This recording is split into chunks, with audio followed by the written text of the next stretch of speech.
The mist rolled in quicker than I'd expected, but I didn't mind.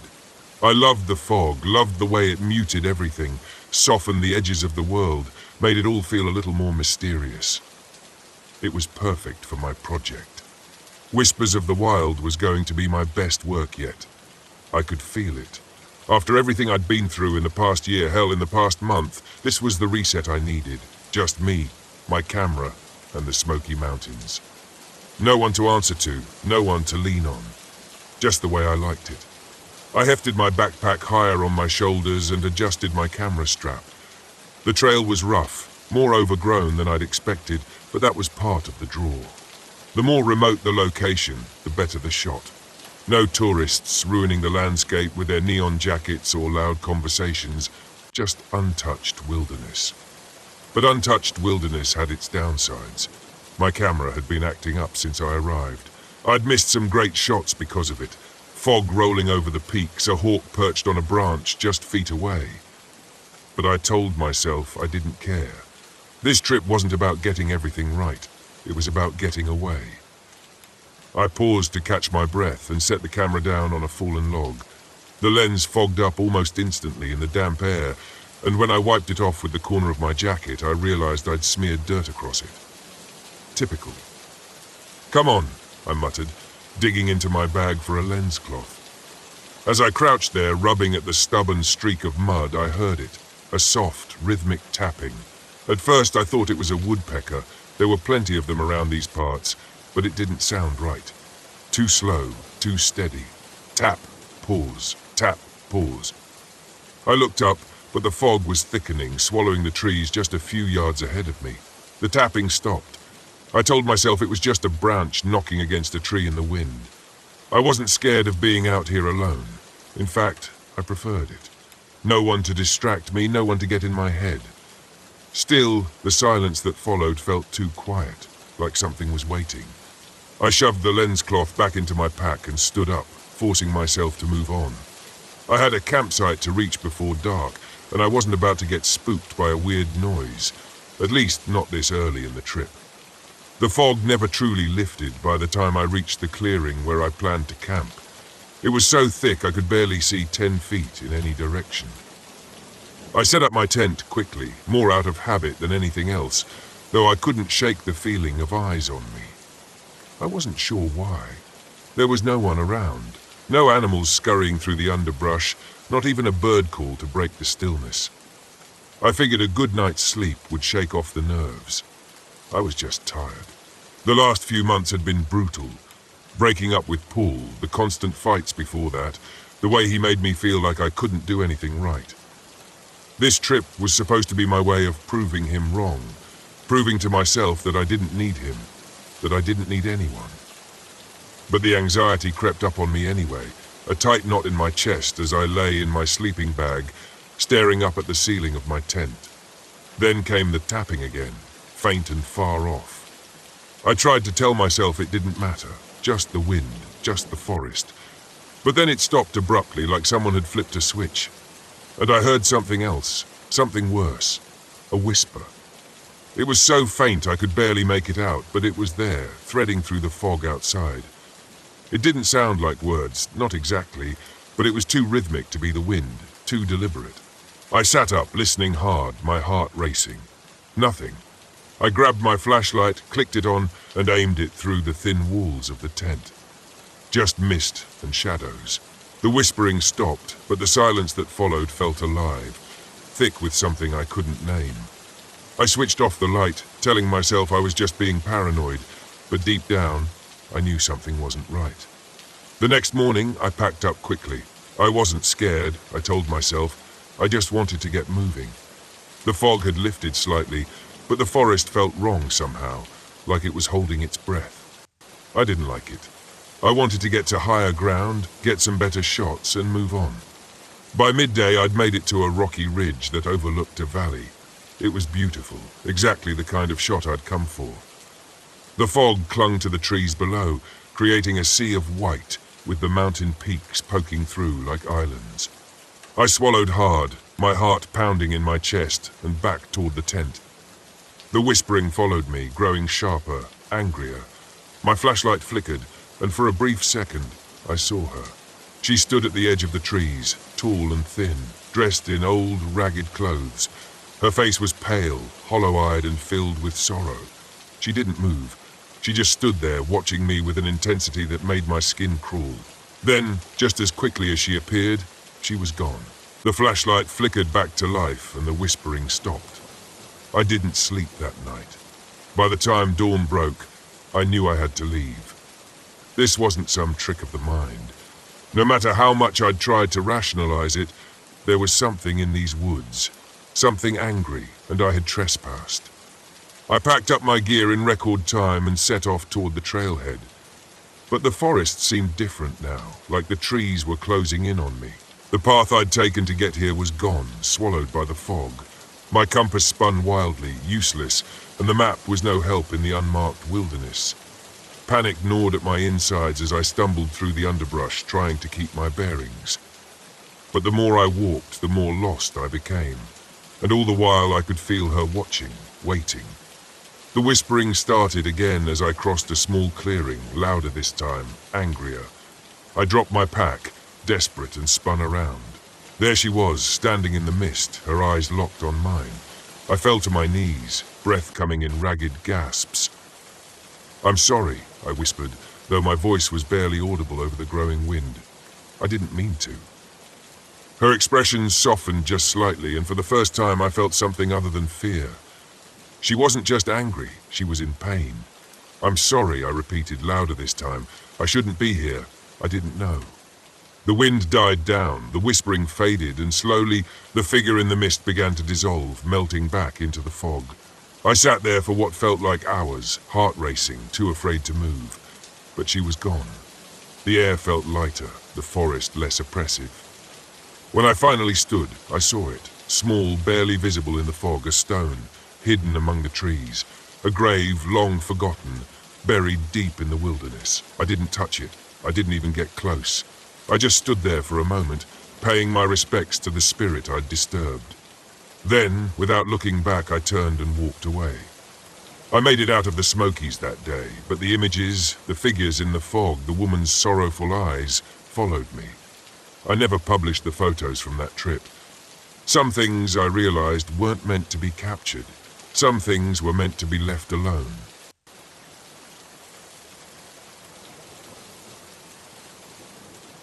When you spend enough time alone, the silence becomes something else.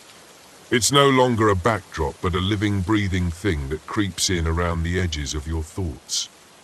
I thought I liked the silence. That's why I'd been living on the road for months, with no one but myself and my RV for company. But this trip to Ocala National Forest was supposed to be different. I needed to reset, to get my head straight. I guess that's what they all say before they lose it. The first day was easy enough. I set up camp on the edge of the forest, not far from one of the swamps that ran through Ocala. I had picked this spot on purpose, far enough from the touristy campgrounds, but close enough to the water to take some good photos. Photography had become my new hobby, something to fill the long stretches of time, something to keep my mind off Rachel. The forest was thick with towering pines and oaks, their branches twisting and closing in overhead. The light filtered through the leaves in a way that made the air seem heavy, almost suffocating, but it was peaceful, or at least I told myself it was. I parked the RV near a clearing, right where the swamp met the woods. The ground was firm enough and I didn't think much of the water nearby. I had no reason to worry, not yet. By the time I finished setting up, the sun was already dipping low, casting long shadows that stretched across the clearing. The air was unnervingly still, like the whole forest was holding its breath, but I didn't mind. Solitude was the whole point. I sat outside for a while, watching the last of the light fade before retreating inside the RV. The hum of the small generator I had hooked up was the only sound breaking the silence. Everything seemed fine. Everything was fine, until the lights started flickering. It was subtle at first, just a dimming of the overhead lights. I figured the wiring was faulty, nothing I couldn't fix. I'm a mechanic by trade, after all. I ignored it, settling in with a book, trying to lose myself in the words. But then the flickering got worse. The lights flashed on and off in rapid succession. The shadows in the RV danced wildly before everything went dark. I sighed, more frustrated than anything, and grabbed my flashlight. After a few minutes of fumbling with the wires, I got the power back on. The lights stabilized, but there was something else, a soft buzzing noise, faint, just at the edge of hearing, like a distant hum. It might have been the swamp, maybe bugs, or just the generator straining, but it set me on edge. That night I barely slept. The next morning the unease I'd felt the night before was gone, replaced by a sense of calm. The sunlight was warm, and the swamp shimmered in the early light. I grabbed my camera and set out for a walk, looking for something worth capturing. Ocala was known for its beauty, the kind of untouched wilderness that's hard to find these days. But the deeper I walked into the woods, the more I realized something was off. It started small, little things I could have easily ignored. My compass acting up, the needle spinning lazily before settling in the wrong direction. The buzzing sound from the night before returned, louder now, seeming to come from all around me. I chalked it up to the swamp mosquitoes, maybe, or some malfunction with the generator still ringing in my ears. But when I came back to camp, I noticed the first real sign that something wasn't right. My gear, things I'd left on the picnic table outside, was scattered across the ground, and not in a way that suggested wind either. The table had been cleared. My flashlight, the lantern, the tools I'd left out, all of them were scattered in a perfect line toward the swamp. I stopped, staring at the items. Someone had been here, or something. I'm not easily spooked, but my gut told me to get back inside and lock the doors. That night I sat in the RV, every light on, clutching a lantern just in case the power flickered again. I told myself it was fine. Probably some animal. Bears get curious, right?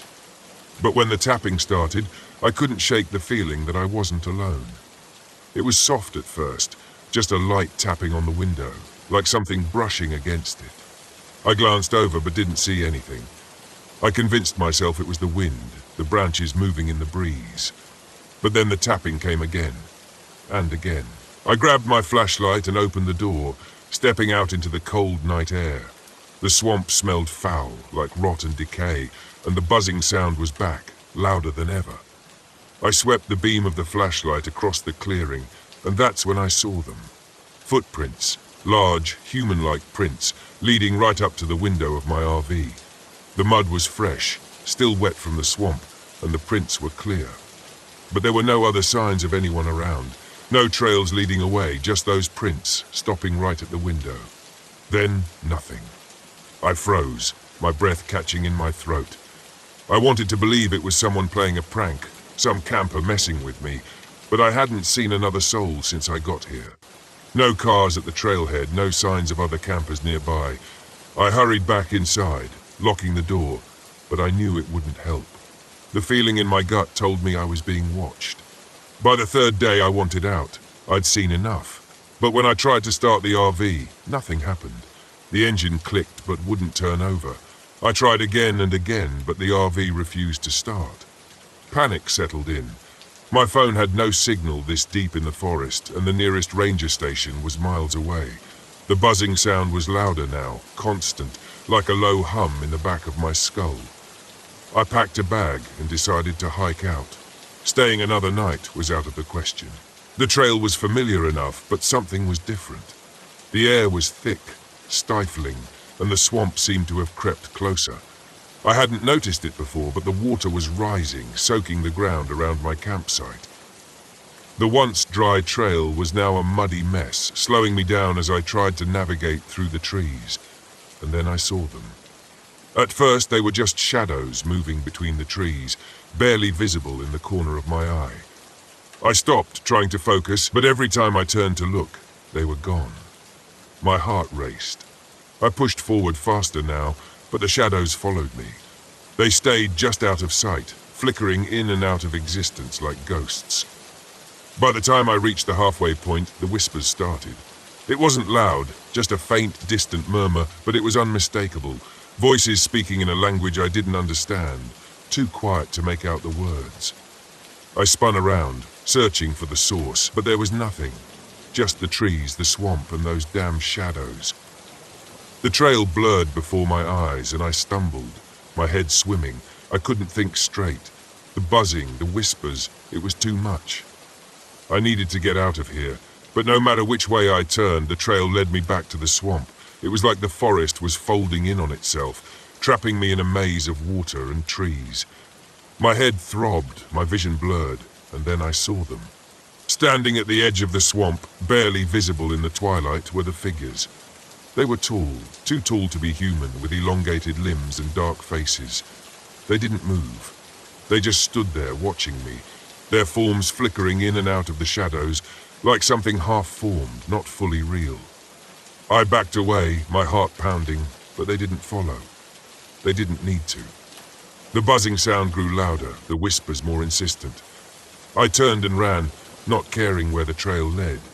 I just needed to get away. When I finally collapsed back at the RV, drenched in sweat and mud, the sun was already setting. The swamp had crept even closer, the water now lapping at the edges of the clearing. I locked myself inside, every light on, but it didn't matter. I could still hear them, the whispers, the tapping, the buzzing. It all grew louder, closing in on me from every side. I knew what was out there. I'd seen it, and it was only a matter of time before it got in. I sat there in the dark, clutching the flashlight, waiting for the moment when the door would creak open, waiting for the shadows to finally step into the light. I don't know how long I sat there. Hours, days. The buzzing is in my head now, a constant hum I can't escape. The figures are closer. I can see them outside, just beyond the trees. Their eyes are glowing in the darkness. They're waiting for me, and I'm not sure how much longer I can resist. I hadn't planned on staying at Stillwater Grove. The campground wasn't even marked on my map, just a small patch of green near the edge of Shawnee National Forest. But as I drove down the empty forest road, I saw the sign. Old, weathered wood with the words Stillwater Grove Campground carved into it. It felt like an invitation, one I couldn't resist. I'd been on the road for weeks, photographing wildlife for a personal project I'd picked up after quitting my job. The last few months had been a blur of long drives, lonely campsites, and an overwhelming need to be anywhere but back in the city. I didn't miss my corporate job or my ex. What I did miss was the feeling that I knew what the hell I was doing with my life. Stillwater Grove seemed perfect, quiet, isolated, and right by the lake. It would give me the break I needed, some peace before heading back into the real world. When I pulled into the campsite, the late afternoon sun cast long shadows across the grove. The air was still, the only sound being the gentle lapping of water against the shore. A single RV sat on the far side of the campground, a distant figure moving near it. Otherwise, it was just me. I parked my RV near the edge of the lake, the water glistening under the fading light. After setting up camp, I grabbed my camera and headed toward the shore, hoping to catch the sunset. As I stood there, framing the perfect shot, a voice startled me. Beautiful, isn't it? I turned to see a woman standing a few feet away, her face half in shadow. She had an otherworldly kind of beauty, pale skin, long dark hair, and eyes that seemed to take in everything. Yeah, I replied, lowering my camera. It's peaceful. She smiled. It always is here. I'm Ellie, by the way. Nick, I said, shaking her outstretched hand. Her skin was cold, like she'd been standing in the shade for too long. You camping here too? For a little while, she said, her voice soft. I come here every now and then. Can't stay away. Her words sent a shiver down my spine, though I couldn't explain why. I wasn't used to talking to people much anymore. Solitude had become my comfort zone, and something about Ellie felt out of place. You here for the fishing? I asked, trying to make small talk. She shook her head. No, just the lake, the quiet. We stood in silence for a moment, watching the sun sink behind the trees. The sky turned shades of pink and orange, the water reflecting the colors like a mirror. I raised my camera, snapping a few shots, and when I looked back, Ellie was gone, just like that. I glanced around, but there was no sign of her. The other RV was still parked at the far end of the grove, but there was no movement. I chalked it up to her being quick on her feet, though it left me feeling oddly unsettled. That night, I couldn't sleep. The wind had picked up, making the trees outside rustle against each other like whispered secrets. I rolled over in bed, trying to find a comfortable position, but something felt off. The RV was too cold, colder than it should have been. I checked the thermostat, but everything seemed normal.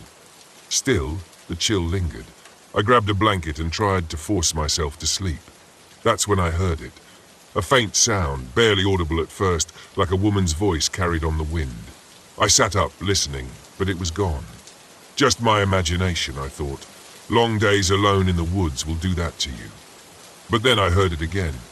This time, it was clearer. A soft, melodic humming coming from outside. I climbed out of bed, grabbing my flashlight.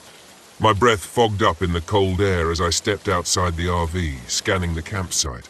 Nothing. Just the stillness of the lake and the trees swaying gently in the wind. But the humming persisted, coming from near the water's edge. I walked toward the shore, the beam of my flashlight dancing over the ground, and that's when I saw her. A woman in white, standing at the edge of the lake, her back to me.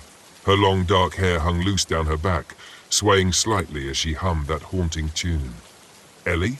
I called out, my voice shaking. She didn't turn. She just stood there, motionless, her gaze fixed on the water. Something about the way she stood, so still, so rigid, set my nerves on edge.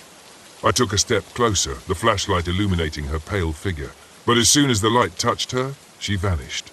I blinked, stunned. 1 second she'd been there, and the next she was gone.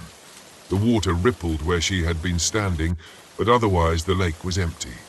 I backed away, my heart pounding in my chest. What the hell was that? I hurried back to the RV, locking the door behind me. My breath came in quick, shallow gasps. My hands were shaking. I didn't believe in ghosts or supernatural nonsense, but what I'd seen, it wasn't right. I had seen her. I knew I had. I spent the rest of the night wide awake, staring at the ceiling and trying to rationalize what had happened. But no matter how hard I tried, I couldn't shake the image of that woman standing by the lake. The next morning, I found Ellie near the grove, sitting by a small campfire. She smiled when she saw me, though her smile didn't quite reach her eyes. "Rough night?" she asked, as if she already knew. "Yeah," I said, sitting down across from her. "I saw something last night, a woman by the lake. I thought it was you, but she wasn't there when I got close." Ellie finished, her voice calm, too calm. "The Lady of Stillwater." "The what?" I asked, feeling a chill run through me. Ellie looked at me, her eyes dark and hollow. "She's been here for a long time, longer than the campground, longer than the trees. She drowned in the lake, or so the story goes. Some say she was waiting for someone. Her lover, I think, but he never showed." I stared at her, my stomach twisting. "You're telling me she's a ghost?" Ellie shrugged. "Call it what you want, but she's real. And now that you've seen her, she won't let you go." I laughed, though it came out shaky. "That's insane." "Is it?" Ellie asked, her gaze locking onto mine. "You saw her. You know she's real." I opened my mouth to argue, but the words died in my throat. I had seen her. And it hadn't been a trick of the light or my imagination. Something had been there, something that shouldn't have been. "What does she want?" I asked quietly. Ellie's eyes flicked toward the lake. She wants what she's always wanted, to take someone with her into the water. That night, the sound started again. At first, it was the soft humming drifting through the night air. Then the splashing, gentle, rhythmic, like someone wading through the water. I lay in bed, my heart racing, my body tense. I didn't want to go outside. I didn't want to see her again. But the pull was stronger this time. A strange compulsion tugged at me, drawing me toward the lake. I tried to fight it, to stay in the RV, but my legs moved on their own, carrying me outside into the cold night air. The lake was calm, reflecting the pale moonlight. And there she was, standing in the water, her white dress billowing around her as if moved by an unseen current. "Come to me," she whispered, her voice soft but clear. "Please come." I took a step forward, my body moving against my will. The water lapped at my shoes, and I could feel the cold seeping into my skin. "Come with me," she said again, her voice almost pleading now. "I've waited so long." I fought to resist, to break free from whatever force was drawing me in.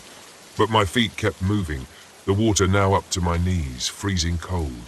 I could feel the pull of the lake, the weight of the water dragging me down. Suddenly a hand grabbed my arm, yanking me back with such force that I stumbled onto the shore. Ellie stood beside me, her face pale, her grip strong. "You have to leave," she said, her voice urgent now, "before it's too late." I looked back at the lake, but the woman was gone. The water was still, as if nothing had happened. "What the hell is happening?" I gasped, my breath coming in shallow bursts. Ellie's expression was grim. "She's marked you now. If you stay, she'll take you. You have to go." I didn't argue. I packed up my things, my hands shaking, adrenaline coursing through my veins. Within minutes, I was back in the RV, starting the engine and pulling out of the campsite as fast as I could. As I drove away, I glanced in the rearview mirror.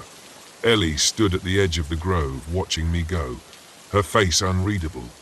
And behind her, just barely visible in the mist, was the Lady of Stillwater, her pale eyes following me, waiting for me to return. I didn't look back again.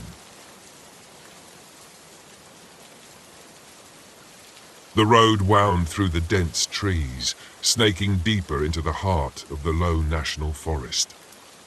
The thick canopy above allowed only sparse sunlight to filter through, casting shadows across the narrow dirt road. I gripped the steering wheel of my RV, trying to shake off the gnawing sense of unease creeping up my spine. It had been 3 hours since I'd passed another vehicle. Solitude was the whole point, wasn't it?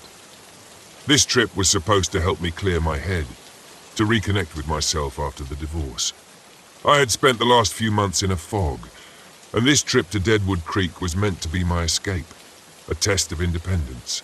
No ex-husband, no stress, just me in the wilderness. I needed this. At least, that's what I'd been telling myself for the past 2 weeks. Deadwood Creek Campground wasn't listed on any mainstream maps, just a blip on an obscure site for hardcore campers who sought isolation. The campground had a reputation, but that was part of the appeal. I needed remote quiet, far away from anything that reminded me of what I'd left behind. But as I pulled into the clearing, past the sign half buried in moss that read Deadwood Creek, a shiver ran through me.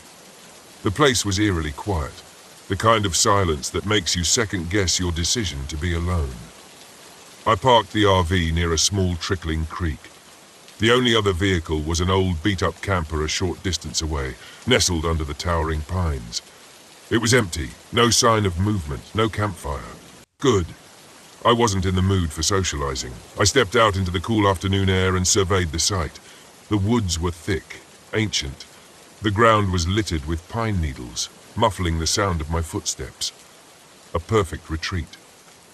I set up camp, unfolding my chair and setting my mug of tea beside me as I sat by the creek, listening to the soft gurgle of the water. It was peaceful, just as I'd hoped. But after a while, the peace felt off. Too still. The air grew heavy, pressing down on me, and the silence wasn't comforting anymore. It was oppressive. My mind wandered back to the stories I'd read online, the rumors about Deadwood Creek's dark history. This used to be a mining settlement during the gold rush, or so the tale went. Dozens of men had come to find their fortunes, but most found only death. Mysterious disappearances, bodies never recovered. Some say the men still haunt the place, bound to the land, working their endless shifts beneath the earth. I dismissed it at first, chalking it up to local folklore meant to spook tourists. But now, sitting alone in the fading light, the stories didn't seem so far-fetched. The wind rustled the trees, and I jumped at the sound. Get it together, Hannah, I thought, rolling my eyes at my own nerves. I hadn't come all this way just to scare myself into leaving. That's when I saw him, a man standing near the edge of the campground, just at the tree line, leaning against a tree. He was tall with broad shoulders and a scruffy beard, his clothes worn and dirty as if he'd been out here for weeks. His gaze was fixed on me. I waved awkwardly, and he lifted a hand in response before slowly walking over. Didn't mean to spook you, he said, his voice easy, almost too casual. Didn't expect anyone else out here this late in the season. I wasn't expecting anyone either, I replied, forcing a smile. Just needed some time alone, you know? Yeah, I get that. He chuckled, though the sound didn't quite reach his eyes. I'm Rick, by the way. Been coming here for years. I nodded, unsure what to say. Rick had the look of someone who belonged out here, who knew the woods like the back of his hand. I didn't. Be careful out here, Rick said after a pause, his gaze drifting toward the woods. Deadwood Creek's got a history. Strange things happen when the sun goes down. My skin prickled at his words, but I forced myself to laugh. Let me guess? Ghost stories, miners and all that? Rick's expression didn't change. Something like that. Just don't stray too far from your camp. He turned and walked back to his camper without another word, leaving me with a knot of unease in my stomach. That night I couldn't sleep. The RV was quiet, the temperature inside dropping faster than I expected. I wrapped myself in blankets and tried to ignore the feeling that something was wrong. Then the sound started. At first I thought it was the wind, but soon I realized it was more than that. Faint at first, barely perceptible. A rhythmic clinking echoed from the direction of the creek. It sounded like tools, mining tools, pickaxes striking rock. I bolted upright in bed, my heart pounding. No, I was just imagining it. This was what I came here for, solitude. But I couldn't shake the sound. It was getting louder, the metallic rhythm persistent, almost like a heartbeat. I grabbed a flashlight and climbed out of the RV, my breath visible in the cold night air. The forest was a wall of darkness, the trees looming overhead like silent sentinels. The sound of the creek was louder now, rushing over rocks, and I could swear I heard voices, whispers carried on the wind. My flashlight beam swept across the campsite, catching nothing but trees and the faint shimmer of water. But then I saw them. Figures. Shadowy, half-formed shapes moving by the creek. Their outlines faint but unmistakably human. They moved like they were working, digging, swinging pickaxes in time with the clinking sound. My throat tightened as I realized they weren't there in the normal sense. They were translucent, faded. I stumbled back, my mind scrambling to make sense of it. Ghosts? No, that was impossible. I backed toward the RV, my pulse racing, but as I turned, I nearly collided with Rick. Easy, he said, raising his hands. I saw your light. Thought I'd come check on you. I couldn't find the words to explain what I'd just seen, but Rick didn't need me to. He just looked over at the creek and nodded, his face unreadable. They come out at night. The miners. Been here for over a century, trapped in their own hell. I swallowed hard, trying to suppress the rising panic. You mean you know about this? What is this place? Rick gave a half smile, though it was more sad than comforting. Deadwood Creek. These men came here to find gold, but all they found was death. Now they're stuck here, working the land forever. Some nights, they're just echoes. Other nights. He trailed off, but the implication was clear. On other nights, they weren't just echoes.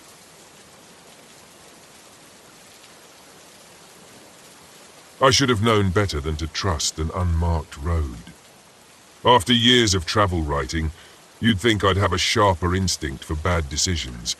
But there I was, driving deeper into Fort Pinchot National Forest, chasing a forgotten trail that was supposed to lead me to a ghost town no one could find anymore. Vanished off the map. The ranger at the visitor center had said with a grin, "People go looking for it and never see it again. It's like the road just swallows you up." He laughed, but I could see the glint in his eye. He loved spinning those kinds of tales for tourists. But I wasn't a tourist. I was a writer, damn it. I had an assignment to finish, and there was no room for ghost stories. I followed the narrow, crumbling logging road as it wound deeper into the trees. My RV rattled along, tires crunching over fallen branches and loose gravel. The road narrowed, barely wide enough for my rig, but I kept going. I'd done my research, and this was the right way, even if the forest seemed determined to reclaim the path. It had been a long day, and I was eager to set up camp and relax before exploring the area the next morning. The further I went, the thicker the trees grew, their branches knitting together overhead, blotting out the late afternoon sun. My GPS had long since lost signal, but I didn't need it. I was prepared. I had maps. I was confident I didn't get lost easily. But as I rounded the last bend in the road, something changed. The sky had been clear earlier, but a dense fog was rolling in now, thick and fast. I could barely see 10 feet in front of me. The road, which had been clear just moments ago, seemed to dissolve into a grey blur. I slowed to a crawl, squinting through the windshield. Just up ahead, a small clearing appeared through the mist. It wasn't much, but it was enough room for me to park the RV.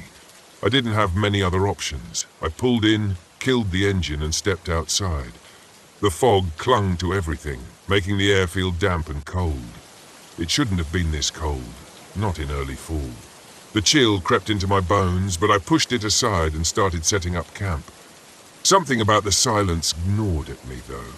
No wind, no birds, no rustling leaves, just stillness in that damned fog. I finished my setup quickly, then retreated to the warmth of the RV. I wasn't nervous, but the quiet was getting under my skin. I grabbed a beer from the fridge, settled into the driver's seat, and pulled out my maps. I spread them across the dash, looking for my next move. The ghost town was supposed to be less than a mile away, hidden deep in the woods, down a trail that was barely marked. Tomorrow I'd hike to it, get my pictures, take some notes, and be done with it. Easy. But something was off. The road I'd driven on wasn't showing up on the map anymore. I traced the route with my finger, confused. The road was here. I'd just come down it, but now on the map, it wasn't anywhere to be found. I leaned back in my seat, staring out the windshield at the fog-shrouded forest. The ranger's words echoed in my mind, vanished off the map. I laughed softly to myself. It was a joke, a tall tale to scare off amateur hikers. Nothing more. Still, when I stepped outside to stretch my legs, I felt it again. That unsettling stillness. The fog was thicker now, curling around the RV like tendrils. I looked back toward the road I'd driven in on, but it wasn't there. I blinked, rubbed my eyes, and stepped forward, peering into the mist. No road, just an unbroken line of trees. My stomach tightened. I walked a few more steps, hoping the road would reappear, but it didn't. The forest was dense, the trees close together. There was no sign of the path I had taken just hours earlier. It was as if it had been swallowed whole. I jogged back to the RV, heart racing now. I grabbed my flashlight and marched back to where the road should have been, sweeping the beam through the fog. But all I could see were trees, tall, dark, and oppressive. My breath fogged the air in front of me as I stood there, trying to make sense of it. The road couldn't just vanish. I hadn't gotten lost. I couldn't have. But when I turned back toward the RV, I felt it. That creeping sensation that I wasn't alone. I swung the flashlight around, heart pounding, and for a split second I thought I saw movement in the fog. A figure, tall and thin, slipping between the trees. "Hello?" My voice cracked. I regretted speaking as soon as the word left my mouth. The fog swallowed my voice, leaving nothing but silence in its wake. I scanned the tree line again. Nothing. I backed toward the RV, my nerves on edge, and hurried inside, locking the door behind me. I wasn't about to let a little fog and a missing road freak me out, but something felt wrong. The rational part of my brain was trying to make sense of it. Fog could play tricks on your eyes, and maybe I'd missed a turn somewhere. That was all. But deep down, I wasn't convinced. I spent the next hour pacing the length of the RV, checking and rechecking my maps, trying to retrace my route in my head. Nothing made sense. The road had been there. I hadn't imagined it. By nightfall, the fog had thickened to the point where I couldn't see more than a few feet outside. The temperature had dropped even more, and I cranked up the RV's heater, wrapping myself in blankets. Sleep didn't come easily. I kept hearing things, soft thuds like footsteps outside, and whispers that seemed to drift through the walls. It had to be the fog, I told myself. It was distorting sound, making me paranoid. But when I woke in the middle of the night, there were voices. I sat up in bed, my breath catching in my throat. I could hear them, faint, murmuring voices, coming from outside. I crawled to the front of the RV, heart hammering, and peered through the windshield. The figures were back. This time, there were more of them. Shadows in the fog, standing still, watching. They were too far away to make out any details, but I could feel their eyes on me. Cold, hollow eyes. I blinked, and they were gone. I scrambled to turn on the engine, but it sputtered and died. No power. The RV was silent, cold, and dark. I grabbed my flashlight and flicked it on, but the beam barely cut through the fog. I tried to stay calm, tried to think logically, but my heart was racing, my mind spiraling into panic. The road was gone, the figures were back, and now I was trapped here. I had to get out. I grabbed my jacket and burst out of the RV. The cold hit me like a slab. I marched toward where the road had been, determined to find it, but the forest had shifted. The trees were closer now, the fog denser. I walked for what felt like hours, but the landscape stayed the same. It was as if I was walking in circles. No matter which way I turned, I kept ending up back at the RV. I could hear the voices again, closer now. They echoed through the fog, indistinct and ghostly. My flashlight flickered and the shadows appeared again, closer this time, standing just beyond the beam of light. I ran back to the RV, slamming the door behind me, my chest heaving. The figures were out there, circling me, waiting. I don't know how long I sat there, clutching the flashlight, waiting for something to happen. The fog pressed against the windows and the shadows loomed outside, never coming closer but never leaving. Morning came, though I could barely tell. The fog hadn't lifted, and the road was still gone. I tried the engine again, and this time it roared to life. Relief washed over me, but it was fleeting. I turned the RV around, driving slowly back the way I had come. If the road was there, I couldn't see it. All I could do was follow the same path I'd taken before, hoping it would lead me out. But it didn't. The road stretched out endlessly in front of me, a straight line through the fog, leading nowhere. And as I drove, I realized with sinking dread that I was still trapped. The road hadn't taken me anywhere. I was driving in circles and the figures were still there, watching, waiting. They had me now. The vanishing road wasn't just a story. It was real, and I wasn't getting out.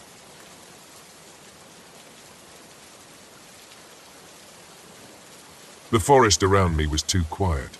I'd been sitting by the campfire outside my RV, enjoying the silence for hours, but now something felt off. The kind of off you feel in your gut before your brain catches up to what's happening.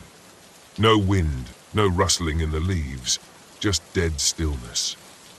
That was the first thing I noticed when I pulled up to this remote campsite, deep in Mount Hood National Forest. A place like this should have been full of life, birds, insects, something. But the only sound was the crackle of the fire and the distant hum of the radio I'd brought along. I needed quiet after everything that had happened over the past year. I wasn't looking for distractions, just isolation. After my wife's death, nothing made sense anymore. People kept telling me I needed to move on, but the noise of life, the sympathy, the well-meaning advice, the friends who didn't know what to say, became unbearable. So I packed up and hit the road, hoping the wilderness would give me space to think, or maybe stop thinking altogether. I thought the forest would help. It had until now. The radio's static broke the silence, a sudden burst of garbled noise that made me jump. I turned my head toward the RV, where the old ham radio sat inside. I hadn't even touched the thing in hours. It was an antique one I'd brought along to mess around with during my downtime, but the signal had been dead all day. No stations, no chatter, nothing, until now. I stood up from the fire, walking over to the RV and ducking inside to check the radio. The static was louder, more insistent, like it was trying to form words, but couldn't quite get there. I twisted the dials, searching for a clearer signal, but all I got was more white noise. Then, through the crackling, I heard it. A voice, faint and garbled, speaking numbers, 13789. The numbers repeated over and over, mechanical and cold, like a voice from an old number station. It didn't make sense. I was miles from anywhere, and this was supposed to be a dead zone. No signal, no interference. The voice paused for a moment, then the numbers started again, 137. It sent a chill through me, but I told myself it was just some rogue signal bouncing off the atmosphere, Maybe a military transmission. There were logical explanations for this kind of thing, I was sure. But the way the numbers repeated over and over felt wrong. Like the message wasn't for just anyone, like it was for me. I shut the radio off, my fingers trembling slightly. I wasn't here for this. I needed quiet, not some weird radio signal rattling around in my head. The next day, I tried to forget about the radio. I spent the morning hiking through the woods, the towering pines looming overhead like silent giants. The air was cool and damp, the sky just a sliver of grey through the dense canopy. But something gnawed at me, a faint buzzing at the back of my mind. No birds, no animals, just silence. When I returned to the campsite, the radio was on again, static blaring from the speakers. I hadn't touched it. I stepped inside the RV, staring at the radio like it might come to life. The static was louder now, more intense. I could feel it in my bones, like the vibration from a low hum in the ground. And beneath the static, the numbers were back, 1, 3, 7, 8. I slammed my hand down on the off switch, killing the sound. My pulse was racing, my mind scrambling for an explanation. It had to be a glitch, something with the wiring, maybe a stray electrical signal. I'd worked with enough technology over the years to know that things sometimes did strange things when you weren't looking. But the numbers, the way they were so clear, so deliberate, made me uneasy. I stepped back outside, trying to push the growing sense of unease away. That's when I noticed the man standing at the edge of my campsite. I hadn't heard him approach. He was just there, tall, scruffy, wearing a weathered jacket and a backpack slung over one shoulder.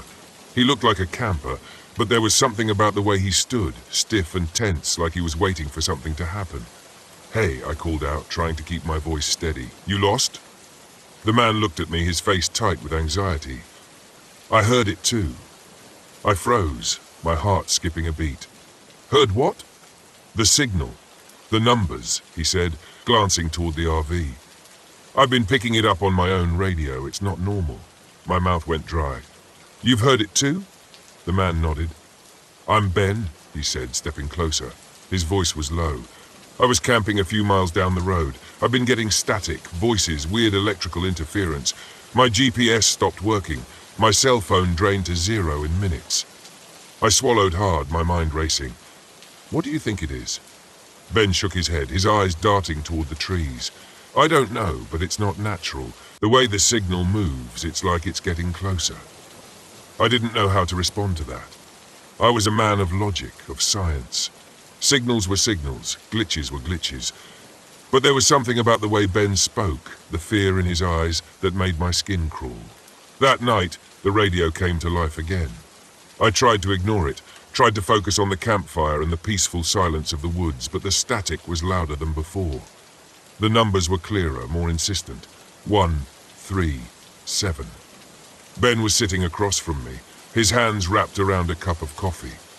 His eyes were constantly scanning the dark forest around us. He hadn't relaxed since he showed up, and I couldn't blame him. There was something wrong here, something I couldn't explain. "You think it's some kind of broadcast?" I asked, more to fill the silence than anything. Ben shook his head. "I don't think it's a broadcast at all." "What do you mean?" He hesitated, then leaned closer, lowering his voice. "I think it's a warning or a signal from something out there." I stared at him, trying to process what he was saying. A warning from what? Before I could ask more, the static on the radio cut out for a moment. There was only silence, the kind of silence that presses down on you, that makes your skin prickle with anticipation. Then a sound, a soft, rhythmic clicking, like something metallic tapping against wood.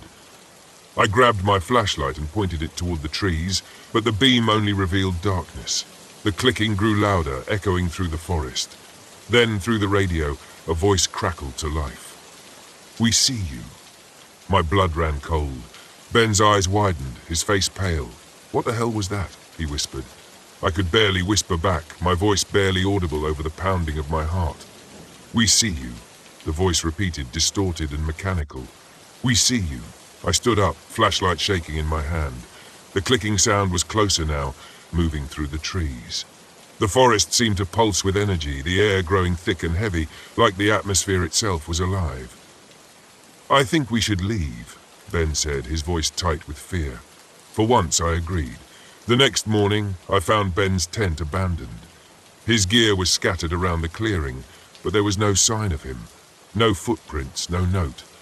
Just the cold, empty forest and the low hum of static that had settled into the air like a living thing. I tried to follow his tracks, but they vanished in the thick underbrush. It was like he'd walked into the trees and disappeared. The GPS on my phone was useless, spinning me in circles, the battery draining faster than I'd ever seen. The static in my ears grew louder the further I went, like the signal was inside my head, vibrating through my skull. The numbers were back too, repeating over and over, etched into my mind. 137. By midday, I stumbled across something I hadn't expected, an old, dilapidated radio tower hidden deep in the woods. The metal was rusted, vines crawling up the sides, but it was still faintly humming with power.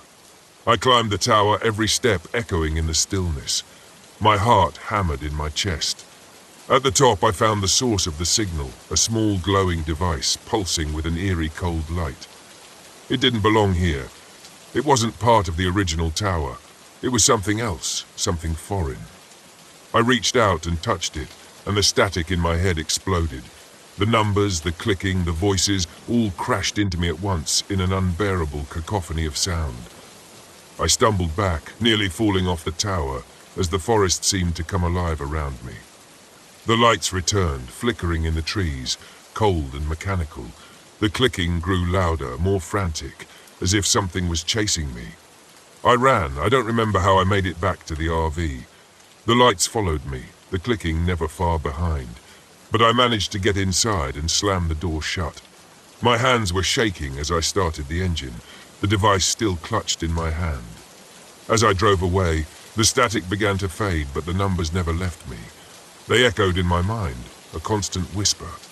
Even as the forest disappeared in the rearview mirror, it didn't stop. It's been days now and I'm still hearing them. 137. I can't get them out of my head, and I can't shake the feeling that whatever was out there, whatever sent that signal, knows where I am. And it's not done with me yet. We thought we knew the Ozarks. Matt swore up and down that Mark Twain National Forest was a hidden gem. Untouched trails, beautiful vistas, perfect for a 3-day backpacking trip. He was always good at selling these kinds of trips, making it seem like a dream adventure. I believed him mostly because I loved him. But even then, as we parked the car at the trailhead and unloaded our gear, I couldn't shake the feeling that this trip was going to be different. "Looks like we're in for some real wilderness this time," Kyle said, flashing a grin. He was already making jokes about getting lost and being eaten by cryptids. Classic Kyle, always trying to lighten the mood. I laughed it off, but something about the dense trees and the isolation made the joke sit heavy in my chest. The forest felt too quiet, too vast. Matt, as usual, was all business. He was adjusting his pack, double-checking the map on his phone. "We'll follow the GPS for most of the way," he said, his voice filled with confidence. "Should be easy, just a couple of tough climbs, but nothing we can't handle." I glanced at Sarah, who was tightening the straps on her hiking boots. She was always the tough one, competitive, never backing down from a challenge. I liked that about her, but sometimes it felt like she had something to prove, especially when Matt was around. I couldn't tell if it was admiration or rivalry. "Let's get moving," Matt called, waving us on. "We've got a lot of ground to cover." The first day went as expected. We hiked deeper into the forest, leaving behind the marked trails and venturing into the heart of the wilderness. The trees were taller here, their branches heavy with green, creating a canopy that let in only slivers of sunlight. It felt like the forest was swallowing us whole, but Matt pressed on, oblivious to the creeping unease that gnawed at me. That night, we set up camp by a small stream. The air was cooler than I expected, a bite of cold that sank into my bones as the sun set. Kyle's tent had a broken pole, something he hadn't noticed until we tried setting it up. He laughed it off, saying he'd just sleep in Sarah's tent, but Matt's frustration was clear. "Next time, check your gear before we leave," Matt snapped, his voice tight. "Relax, man, it's just a tent pole," Kyle said, but the tension between them simmered. I was too tired to deal with their bickering, so I busied myself with starting the fire. Dana, my girlfriend, snapped photos as always, capturing the last glimmers of daylight filtered through the trees. She looked peaceful behind the camera, but I could tell she felt it too, that sense that something was off. That night, we heard the first howl. It was distant at first, almost like the wind moving through the trees, but then it came again, low and deep, rising into a chilling wail that made the hairs on my arm stand up. "What the hell was that?" Sarah muttered, her hand instinctively moving toward the hatchet strapped to her pack. Matt shrugged, trying to play it off. "Probably just a coyote or something. These woods are full of wildlife." But it didn't sound like any coyote I'd ever heard. I exchanged a glance with Dana, and she raised her eyebrows in that way she did when she didn't believe something. Kyle, of course, took the opportunity to joke. "Sounds like Bigfoot's out there, or maybe the Ozark howler," he said, his voice teasing. "You guys know that one, right? Big hairy creature, glowing red eyes, hunts hikers for fun." "Knock it off," Matt said sharply. "It's just an animal. Get some sleep. We've got a long hike tomorrow." I tried to brush it off too, but lying in our tent that night, I couldn't shake the feeling that something was watching us. Every rustle of the leaves, every snap of a twig outside, made my heart race. I must have drifted off at some point, but it was restless sleep. The next morning, Dana told me she'd seen something outside the tent, just for a second, but she was sure of it. Red eyes. "I saw red eyes, Matt," she said softly. I laughed nervously, thinking she must have been half asleep. "Maybe it was just a trick of the light," I said, though even I didn't believe it.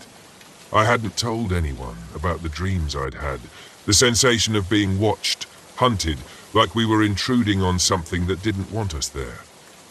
Day 2 was worse. The forest grew denser, the path less defined, and the GPS signal flickered in and out. At one point, we lost it completely. Matt insisted he could still navigate using the map, but the landscape wasn't matching up with anything. The trees felt wrong, closer somehow, like they were moving in on us. The air grew colder, and the silence pressed down like a weight. "We're lost," Sarah said flatly, glaring at Matt. "We're not lost," he snapped back. "I know where we are." But he didn't. None of us did. That night, we found claw marks on the trees, deep gouges, like something had raked through the bark with claws far larger than any animal should have. Dana's hands trembled as she took pictures, but Matt dismissed it. "Could be a bear," he said, though the unease in his voice was obvious. "That's not a bear," Kyle muttered, his earlier joking tone gone. He stared at the claw marks, his face pale. "This is messed up, man. Maybe we should turn back." "We're not turning back," Matt said, his voice rising. "We've come this far. We stick to the plan."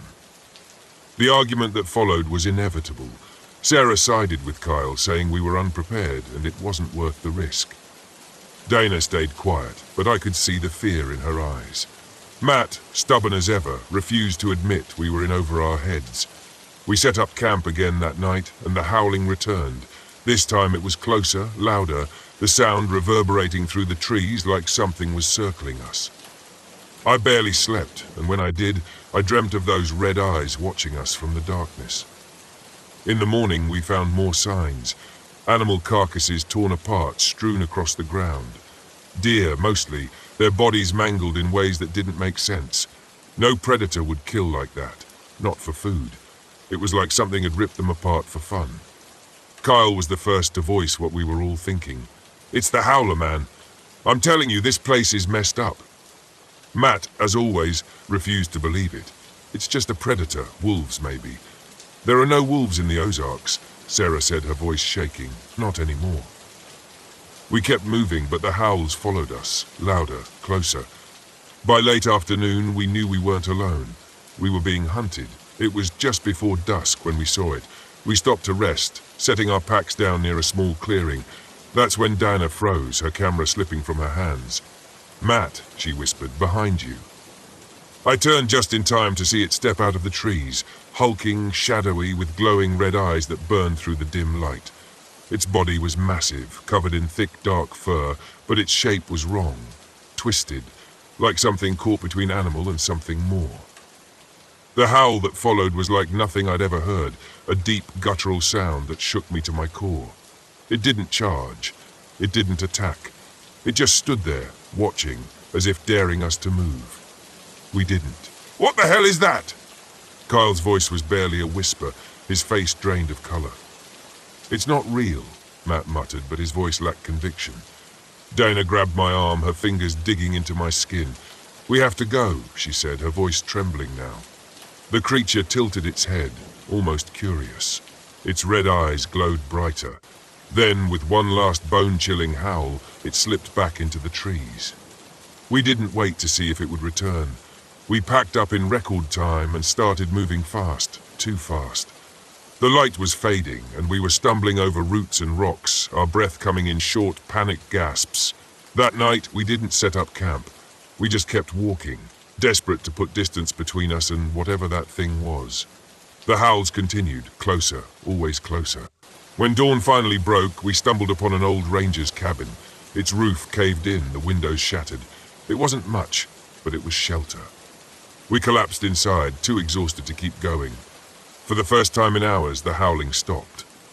Matt stared at the floor, his face pale, his hands shaking. "It's not real," he whispered over and over again like a broken record. But we knew better. We had heard it, seen it. The Ozark howler was real, and it had let us live, for now.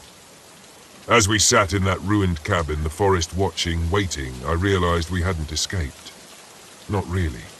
The howler was still out there, somewhere in the shadows, and it was only a matter of time before it came back.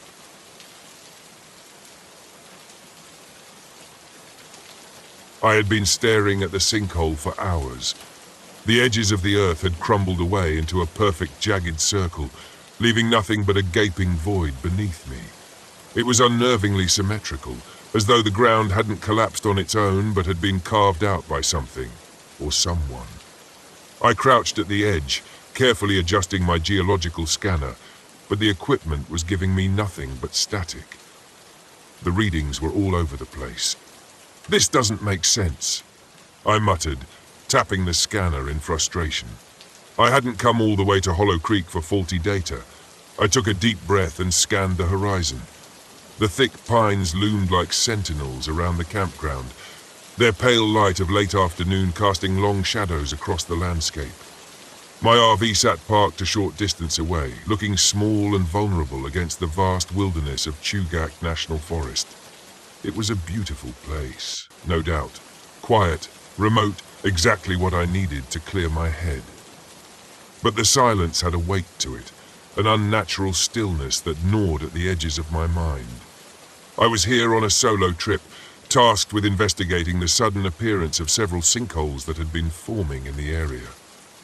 Geological instability was the theory, but something about the way these holes formed had raised red flags from the moment I arrived.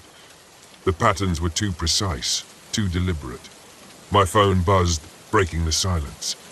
It was Ethan, the local park ranger, and the closest thing to human contact I'd had in days. His voice crackled through the static as I picked up. "Hey, Megan, how's it going out there?" "Not great," I admitted. "The equipment's glitching again, and these sinkholes, I don't know. They feel weird. Not like anything I've seen before." Ethan chuckled, but there was an edge to it. "Hollow Creek's always been strange. You wouldn't be the first to think something's off here." "What do you mean?" I asked, standing up and dusting off my jeans. "You ever hear the stories about this place? Locals believe the sinkholes are more than just geological shifts. They think there's something ancient beneath the earth. The indigenous people used to call it the land that breathes. They thought the earth here was alive, that it could swallow you whole if you weren't careful." I rolled my eyes, though the words stirred an uneasy feeling deep in my gut. "Sounds like folklore to me." "Maybe," Ethan said, his tone serious now. "But I'd be careful if I were you.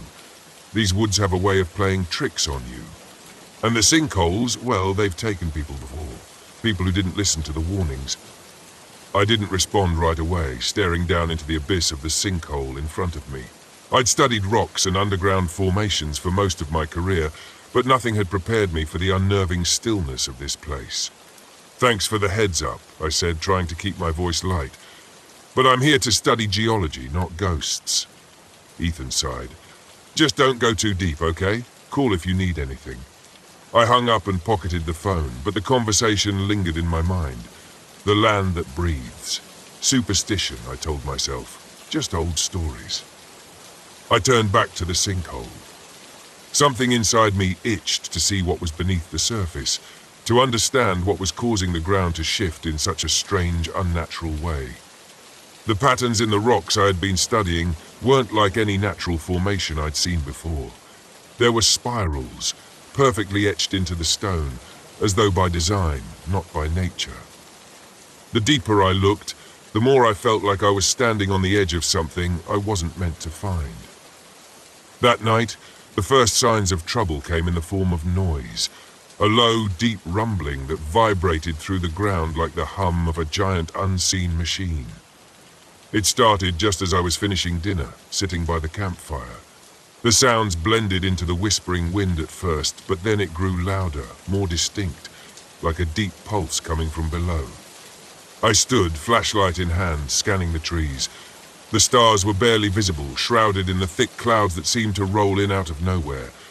The fire flickered, casting eerie shadows on the trees. For a moment, I thought I heard footsteps, something moving in the dark. "Ethan," I called, my voice small against the vast silence. Nothing. I walked toward the sinkhole, my stomach knotting with every step. The rumbling grew louder, and as I reached the edge, I felt it, vibrations under my feet. The ground beneath me was shifting, alive. I shone my flashlight down into the hole, but the beam disappeared into the blackness, swallowed by the depths. I knelt, running my hand along the edge. The earth was soft, loose, as though it had only recently begun to settle after something had disturbed it. Suddenly, the ground beneath me gave way. I scrambled backward, heart racing, just as a section of the earth collapsed, sending a cascade of dirt and rocks into the sinkhole. I fell onto my back, gasping for air, watching as the hole grew wider, deeper, like a hungry mouth devouring the ground. Adrenaline pumped through me as I backed away, my mind racing. I needed to get out of here. This wasn't normal. This wasn't just a geological phenomenon. Something was moving beneath the surface. Something massive. I rushed back to the RV, the flashlight beam bouncing erratically as I fumbled for the key. But as I reached the door, the ground shook again, harder this time. The sinkhole was growing fast. I had to leave now. But then a thought struck me. What if I was right? What if this was something no one had ever discovered before? If I could just capture proof, if I could document what was really happening here, my work would be revolutionary. I would be vindicated. My mind flashed back to the spirals in the rock, the patterns that had seemed too deliberate to be natural. There was something ancient beneath the earth, and I was so close. I grabbed my gear and rushed back to the edge of the sinkhole. My heart pounded in my chest as I descended carefully into the darkness, lowering myself into the opening. The air grew colder as I went deeper. The walls of the hole were damp and slick beneath my hands.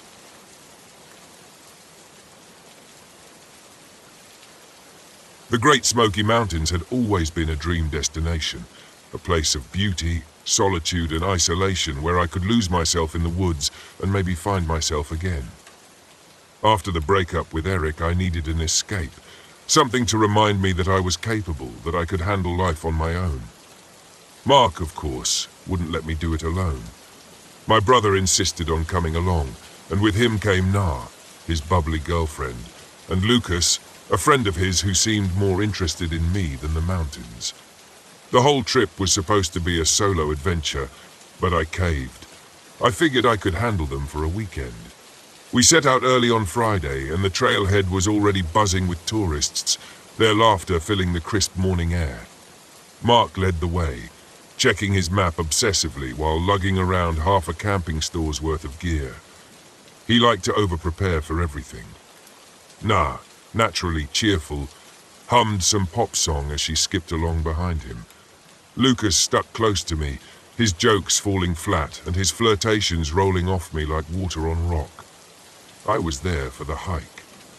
The Smokies were breathtaking, the way the mist clung to the rolling hills, the distant sound of water rushing through the trees, the deep green of the pines and ferns that hugged the path. If I could just let myself melt into that wilderness, I thought, I might forget the reason I came here in the first place. But that sense of peace didn't last long. By the time we reached the more remote trail where we planned to camp, the crowds had thinned out. It was just us, and I was grateful for the quiet, at least at first. But as the sun began to dip behind the mountains, a strange heaviness settled over the forest. The cheerful calls of birds disappeared, replaced by an eerie stillness. "Something feels off," I said, mostly to myself. "You're just not used to the quiet," Lucas replied, a grin plastered on his face. "This is the best part, just us and the wild." I nodded, but couldn't shake the sensation. As we set up camp, Mark was his usual methodical self, making sure the tents were positioned perfectly and ensuring the fire pit was well constructed. Meanwhile, Lucas's tent wouldn't stay upright. The poles sagged despite his best efforts. Nah laughed at his struggle, but I could sense the rising frustration. "You didn't exactly bring a 5-star hotel, huh?" she teased. I didn't blame her for laughing. Lucas's tent was a joke, but when the wind picked up later that night, it was less funny. The flimsy thing shook and collapsed in on him. Halfway through dinner, Mark offered to help him fix it, but Lucas waved him off. "I'll manage," he muttered, clearly embarrassed. I felt a twinge of guilt, but the night was closing in fast and we all needed rest. We sat around the fire, the woods around us thick with shadows. The Smokies, which had seemed so beautiful just hours earlier, now felt ominous. We were miles from the nearest ranger station, out of cell service, with nothing but trees and mountains for company. And then, just as we were beginning to relax, we heard it, a distant scream. It was high-pitched, echoing through the valley. It wasn't human, but it wasn't quite animal either. The sound made my skin crawl. "Cougar," Mark said, but he didn't sound convinced. "Yeah, right," Lucas scoffed, throwing another log on the fire. "That's the wampus cat." He grinned, as if he'd just cracked some hilarious joke, but no one laughed. I hadn't grown up around here, but I knew enough about Appalachian folklore to recognize the name. The wampus cat was the stuff of campfire stories, half woman, half beast, cursed to stalk the woods and hunt down anyone who ventured too far from civilization. "Don't joke about that," Na said, her voice wavering. "People say they've seen it." Mark, ever the pragmatist, rolled his eyes. "It's just a legend, probably an owl or something." But as the night wore on, I couldn't shake the feeling that we were being watched. The fire cast long shadows, and every crack of a twig in the distance made my heart skip. I wrapped my arms around my knees, trying to focus on the warmth of the fire and Na's cheerful chatter, but the unease settled deep into my bones. When I went to bed that night, I couldn't sleep. Every rustle of leaves outside my tent sounded too close. I kept thinking about that scream, and the way it had seemed to echo from all directions. Eventually, exhaustion took over, and I drifted into a restless sleep. The next day, the tension between us started to show. Mark was irritable, frustrated that we weren't sticking to his planned itinerary. Na tried to keep the mood light, but her jokes felt forced. Lucas was quieter than usual, as though the previous night's collapse of his tent had deflated his bravado. It didn't help that the wildlife we encountered seemed wrong. Deer stood unnaturally still, watching us with glassy eyes. We came across a black bear in the distance, and instead of lumbering away as they usually do, it stood on its hind legs, staring at us for far too long. I didn't mention it to the others, but I noticed that every time we passed an animal, it was facing us, not the other way around. "They're just curious," Mark said when I finally pointed it out, but I wasn't so sure.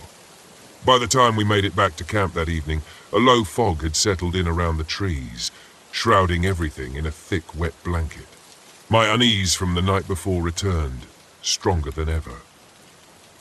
I set my gear down near the fire pit and wandered toward the edge of camp, drawn to the stillness that felt too unnatural.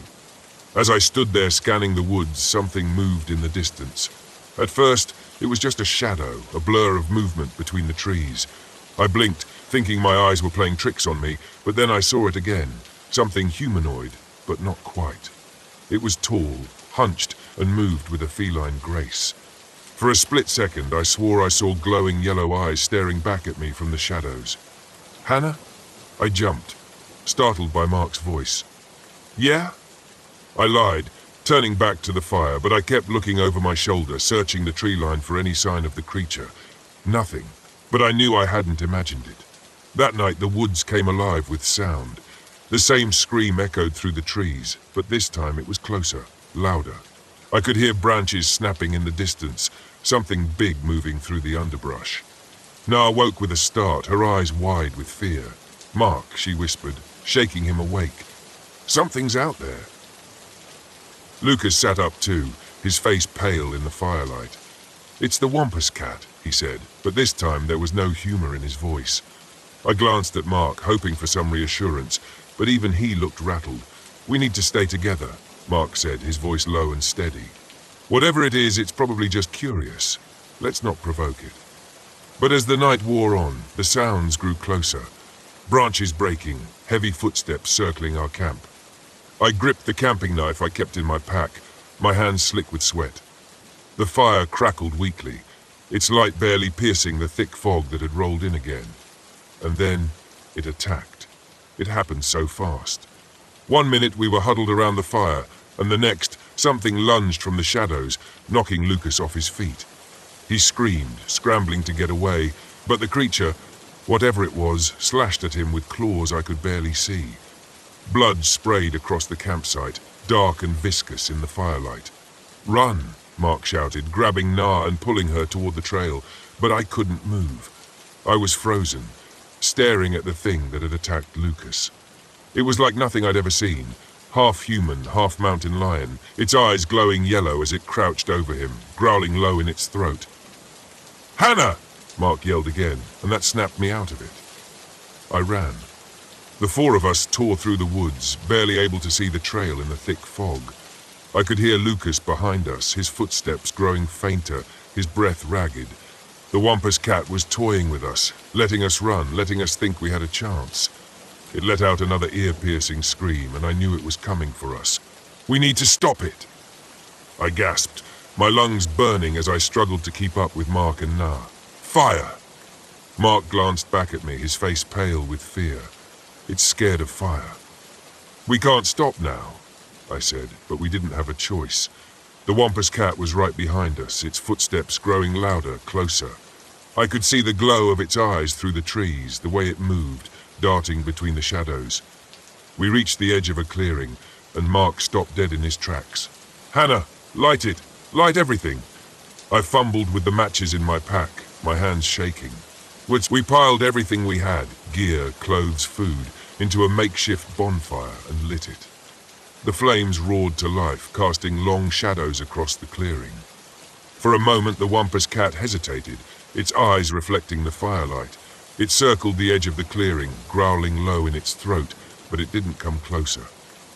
We stood there, panting, watching as the creature melted back into the shadows, its eyes the last thing to disappear. We stayed there until dawn, huddled around the fire, too scared to move. Lucas never caught up. By morning we were exhausted, bloodied and broken, but we were alive. We never found Lucas's body. Mark didn't talk about what happened, and Naa didn't speak much either. We made it back to the ranger station, where they told us we'd probably been attacked by a bear. But I knew better. The Wampus cat was real, and it was still out there waiting for its next victim.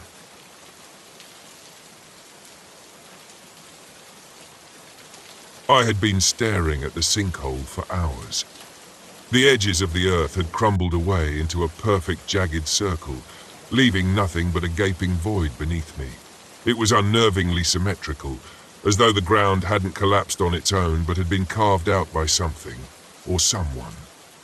I crouched at the edge, carefully adjusting my geological scanner, but the equipment was giving me nothing but static. The readings were all over the place. "This doesn't make sense," I muttered, tapping the scanner in frustration. I hadn't come all the way to Hollow Creek for faulty data. I took a deep breath and scanned the horizon. The thick pines loomed like sentinels around the campground, their pale light of late afternoon casting long shadows across the landscape. My RV sat parked a short distance away, looking small and vulnerable against the vast wilderness of Chugach National Forest. It was a beautiful place, no doubt. Quiet, remote, exactly what I needed to clear my head. But the silence had a weight to it, an unnatural stillness that gnawed at the edges of my mind. I was here on a solo trip, tasked with investigating the sudden appearance of several sinkholes that had been forming in the area. Geological instability was the theory, but something about the way these holes formed had raised red flags from the moment I arrived. The patterns were too precise, too deliberate. My phone buzzed, breaking the silence. It was Ethan, the local park ranger, and the closest thing to human contact I'd had in days. His voice crackled through the static as I picked up. "Hey, Megan, how's it going out there?" "Not great," I admitted. "The equipment's glitching again, and these sinkholes, I don't know. They feel weird, not like anything I've seen before." Ethan chuckled, but there was an edge to it. "Hollow Creek's always been strange. You wouldn't be the first to think something's off here." "What do you mean?" I asked, standing up and dusting off my jeans. "You ever hear the stories about this place?" Locals believe the sinkholes are more than just geological shifts. They think there's something ancient beneath the earth. The indigenous people used to call it the land that breathes. They thought the earth here was alive, that it could swallow you whole if you weren't careful. I rolled my eyes, though the words stirred an uneasy feeling deep in my gut. "Sounds like folklore to me." "Maybe," Ethan said, his tone serious now. "But I'd be careful if I were you. These woods have a way of playing tricks on you. And the sinkholes, well, they've taken people before. People who didn't listen to the warnings." I didn't respond right away, staring down into the abyss of the sinkhole in front of me. I'd studied rocks and underground formations for most of my career, but nothing had prepared me for the unnerving stillness of this place. "Thanks for the heads up," I said, trying to keep my voice light. "But I'm here to study geology, not ghosts." Ethan sighed. "Just don't go too deep, okay? Call if you need anything." I hung up and pocketed the phone, but the conversation lingered in my mind. The land that breathes. Superstition, I told myself. Just old stories. I turned back to the sinkhole.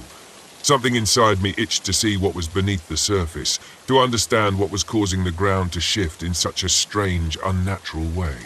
The patterns in the rocks I had been studying weren't like any natural formation I'd seen before. There were spirals, perfectly etched into the stone, as though by design, not by nature. The deeper I looked, the more I felt like I was standing on the edge of something I wasn't meant to find. That night, the first signs of trouble came in the form of noise, a low, deep rumbling that vibrated through the ground like the hum of a giant, unseen machine. It started just as I was finishing dinner, sitting by the campfire. The sounds blended into the whispering wind at first, but then it grew louder, more distinct, like a deep pulse coming from below. I stood, flashlight in hand, scanning the trees. The stars were barely visible, shrouded in the thick clouds that seemed to roll in out of nowhere. The fire flickered, casting eerie shadows on the trees. For a moment, I thought I heard footsteps, something moving in the dark. "Ethan?" I called, my voice small against the vast silence. Nothing. I walked toward the sinkhole, my stomach nodding with every step. The rumbling grew louder, and as I reached the edge, I felt it. Vibrations under my feet. The ground beneath me was shifting, alive. I shone my flashlight down into the hole, but the beam disappeared into the blackness, swallowed by the depths. I knelt, running my hand along the edge. The earth was soft, loose, as though it had only recently begun to settle after something had disturbed it. Suddenly, the ground beneath me gave way. I scrambled backward, heart racing, just as a section of the earth collapsed, sending a cascade of dirt and rocks into the sinkhole. I fell onto my back, gasping for air. watching as the hole grew wider, deeper, like a hungry mouth devouring the ground. Adrenaline pumped through me as I backed away, my mind racing. I needed to get out of here. This wasn't normal. This wasn't just a geological phenomenon. Something was moving beneath the surface. Something massive. I rushed back to the RV, the flashlight beam bouncing erratically as I fumbled for the key. But as I reached the door, the ground shook again. Harder this time. The sinkhole was growing fast. I had to leave now. But then a thought struck me. What if I was right? What if this was something no one had ever discovered before? If I could just capture proof? If I could document what was really happening here, my work would be revolutionary. I would be vindicated. My mind flashed back to the spirals in the rock, the patterns that had seemed too deliberate to be natural. There was something ancient beneath the earth, and I was so close. I grabbed my gear and rushed back to the edge of the sinkhole. My heart pounded in my chest as I descended carefully into the darkness, lowering myself into the opening. The air grew colder as I went deeper. The walls of the hole were damp and slick beneath my hands. After what felt like an eternity, I reached the bottom. The cavern was vast, much larger than I had anticipated. My flashlight illuminated jagged rock formations, but it was the carvings on the walls that took my breath away. Symbols, spirals etched deep into the stone. They were everywhere, ancient and deliberate. This wasn't just a natural formation. This was a structure, a temple of some kind, buried deep beneath the earth for centuries, maybe longer. I pulled out my camera, hands trembling, and began to record. But as I did, a low, resonating sound filled the cavern, a rhythmic pulse like the beating of a massive heart. I froze, my breath catching in my throat. The walls seemed to vibrate with the sound, the ground shifting beneath my feet. And then from the shadows I heard it. Footsteps, heavy, deliberate, coming from the deeper recesses of the cavern. Something was moving toward me, something massive. My flashlight flickered, casting erratic beams of light across the stone walls. I backed away slowly, my heart hammering in my chest. Whatever was in the darkness, it was getting closer. I could feel its presence, a weight in the air, a primal force that made my skin crawl. The footsteps stopped, and then a deep guttural growl echoed through the cavern. I ran. I didn't look back. The ground trembled beneath me as I scrambled up the wall of the sinkhole, my hands slipping on the loose earth. The growling grew louder, closer, until I could feel hot breath on the back of my neck. I burst out of the sinkhole, gasping for air, and ran toward the RV. The ground shook violently, and as I reached the door, I glanced back. The sinkhole was collapsing in on itself, the earth swallowing it whole. But for a split second, I saw something massive, serpentine, rising from the depths before it disappeared into the darkness. I didn't wait. I threw open the door, started the engine, and sped away, leaving Hollow Creek behind me. By the time I reached the main road, my heart had finally begun to slow. I was alive. I had made it. But the images of that cavern, those symbols, haunted my mind. I had uncovered something ancient, something that wasn't meant to be found. As I drove away, I couldn't shake the feeling that I had disturbed something that should have stayed buried. Something that was still there, waiting beneath the earth. And I knew one thing for certain: I wouldn't be going back.